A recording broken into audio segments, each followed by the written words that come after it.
Assalamualaikum warahmatullahi wabarakatuh. Perkenalkan, nama saya Nurul Ihsani Rahmawati.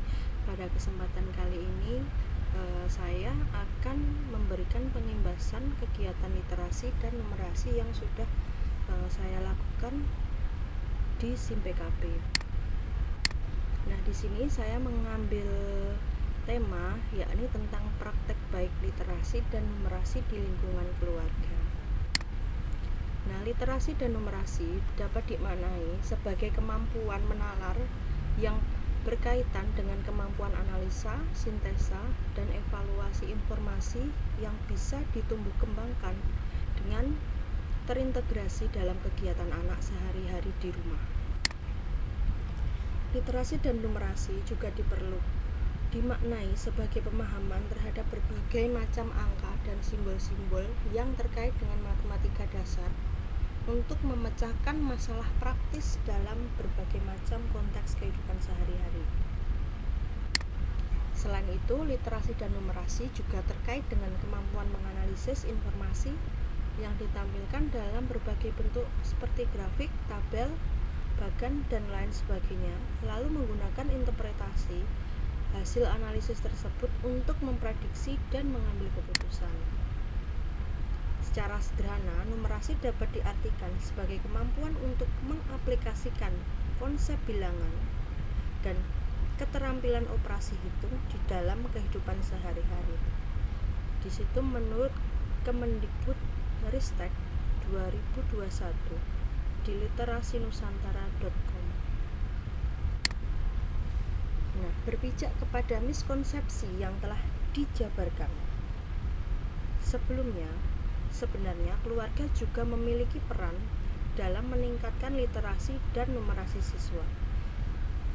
Jadi anggapan bahwa keluarga itu tidak menentukan literasi dan numerasi itu anggapan yang salah. Jadinya disebut dengan miskonsepsi karena hanya mengandalkan di bangku sekolah saja. Padahal keluarga memiliki peran dalam meningkatkan literasi dan numerasi siswa. Selain belajar di lingkungan sekolah, lingkungan keluarga pun menjadi salah satu landasan pembelajaran siswa. Literasi dan numerasi tidak hanya menjadi tanggung jawab sekolah, namun juga keluarga. Salah satunya dilandaskan kepada perhitungan waktu total dalam satu hari.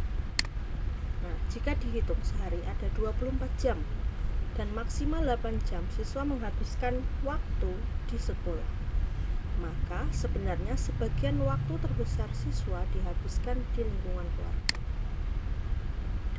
Dengan demikian, sudah selayaknya porsi pengembangan literasi dan numerasi anak juga berada di tangan keluarga, terutama orang tua. Orang tua juga merupakan pendidik pertama dan utama anak-anaknya. Menurut Moll dan Newman pada tahun 2014. Semua berawal dari keinginan untuk meningkatkan literasi keluarga. Oleh karena itu, literasi seperti kemampuan mengidentifikasi kebutuhan informasi, mencari, mengambil, mengolah, dan mengomunikasikan informasi harus ditingkatkan dalam keluarga. Riset terbaru mengungkapkan bahwa pendidikan dini di rumah berefek positif terhadap kemampuan literasi dan membaca anak. Menurut Stensil, Gelderen, dan Severius pada tahun 2021. Kesadaran dan pemahaman orang tua tentang peran potensial lingkungan keluarga sebagai sumber belajar literasi dan numerasi perlu ditingkatkan. Riset terbaru mengungkapkan bahwa pendidikan dini di rumah berefek positif terhadap kemampuan literasi dan membaca anak. Nah, di lingkungan keluarga lah bertebaran potensi sumber pembelajaran literasi dan numerasi yang bahkan selaras dengan 4 konten numerasi dalam PISA, yakni tentang probabilitas ketidakpastian, data, ruang bentuk, dan juga perubahan hubungan serta suatu bilangan. Literasi membaca harus dilanjutkan dengan kegiatan-kegiatan yang merangsang daya pikir tingkat tinggi anak dengan memberikan stimulus kepada mereka untuk menggali pemikiran dan mengemukakan pendapat terhadap apa yang telah mereka baca. Sebagai contoh, sering sekali kita dapati sebelum tidur, orang tua suka membacakan cerita kepada anaknya sebagai pengantar anak untuk tidur. Di satu sisi, kegiatan yang biasanya bersifat rutin ini baik dalam mendekatkan hubungan emosional anak dengan orang tua, namun kegiatan ini cenderung membosankan dan tidak memberikan rangsangan pengembangan literasi dan numerasi anak. Nah, orang tua bisa lebih kreatif dalam menjalankan kegiatan ini bersama anak.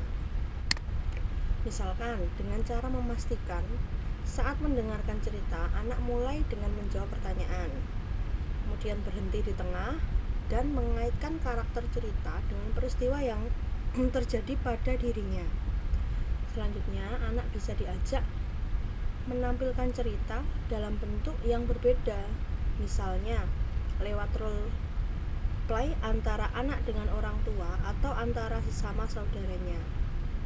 Selanjutnya, kegiatan bisa juga dengan cara membiasakan anak menghitung, mengukur benda-benda di sekitar rumah, mengajak anak memasak bersama dan mengukur bahan makanan sesuai resep, mengukur suhu badan atau ruangan dan membuat grafiknya, meminta anak untuk memperhatikan jarak dan waktu tempuh saat berpergian, mengajak anak berbelanja, serta menghitung kebutuhan air dan listrik setiap bulan atau tahun.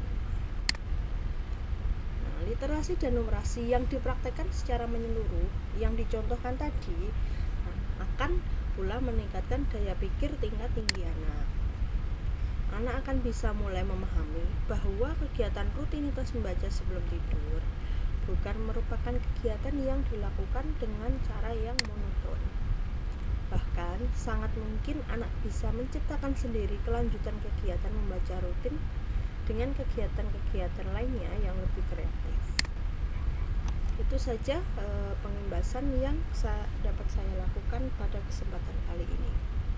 Semoga bermanfaat. Wassalamualaikum warahmatullahi wabarakatuh.